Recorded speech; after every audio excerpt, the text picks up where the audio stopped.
আইন মন্ত্রণালয়ের এখানে কোনো ভূমিকা থাকার কথা নয়, সরকারের কোনো ভূমিকা থাকার কথা নয়। সরকারের বিরুদ্ধে আদেশ হলে সরকার আপিল করবে, বিচারককে বদলি করবে কেন? বিচারককে পদোন্নতি দিবে না কেন?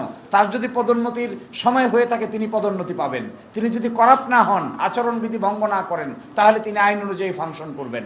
কিন্তু পছন্দময় সই আদেশ না দিলে তাদের উপর চড়াও হওয়ার জন্য একটা নাগ পাশ তারা আইন মন্ত্রণালয়ের হাতে রেখে দিচ্ছেন।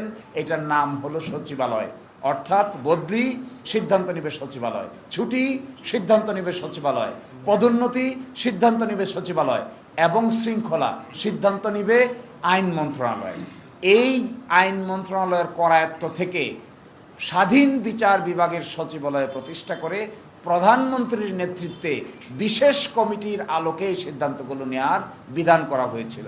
আরও ইন্টারেস্টিং, যে আইনটা বাতিল করেছেন তারা, সেখানে মাননীয় প্রধানমন্ত্রীকে স্বাধীন বা প্রধান বিচারপতিকে স্বাধীনভাবে 50 কোটি টাকার বাজেট অনুমোদনের ক্ষমতা দেওয়া হয়েছিল।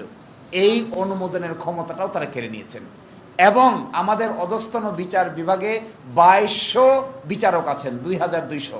এই 2200-র মধ্যে প্রায় 2000 বিচারিক কাজে আছেন, বাকি 200 বিভিন্ন জায়গায় প্রেষণে আছেন।